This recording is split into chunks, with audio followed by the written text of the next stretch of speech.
Good day everyone, my dear brothers and sisters in Christ. Today is Monday, April 29, 2024. Welcome sa aking video. I am Myrna De Leon Mariano, OCDS Philippines. Would like to share the gospel for today.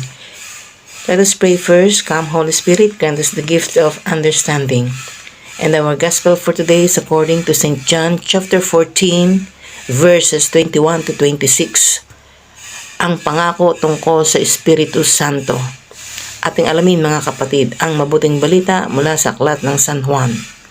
Ang tumatanggap sa mga utos ko at tumutupad sa mga ito ang siyang umiibig sa akin.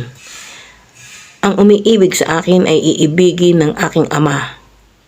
Iibigin ko rin siya at ako'y lubusang magpapakilala sa kanya.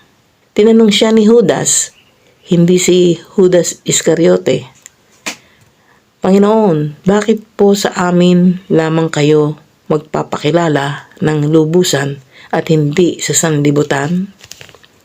Sumagot si Jesus, ang umiibig sa akin ay tumutupad ng aking salita. Iibigin siya ng aking Ama at kami pupunta at mananahan sa Kanya. Ang hindi tumutupad sa aking mga salita ay hindi umiibig sa akin.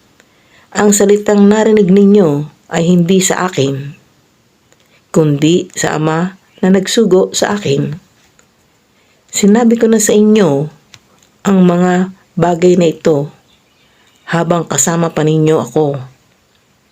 Ngunit ang patnubay, ang Espiritu Santo na isusugo ng Ama sa pangalan ko, ang siyang magtuturo sa inyo ng lahat ng bagay at magpapaalala ng lahat ng sinabi ko sa inyo. Ang mabuting balita ng Panginoon, pinupuri ka namin, Panginoong Hesukristo.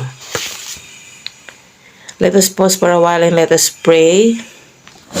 Father, help us to seek the values that will bring us eternal joy in this changing world. In our desire for what you promise, make us one in mind and heart. Grant this through our Lord Jesus Christ, your Son, who lives and reigns with you in the Holy Spirit, one God forever and ever. Amen. God bless us all in the name of the Father, and of the Son, and of the Holy Spirit. Amen.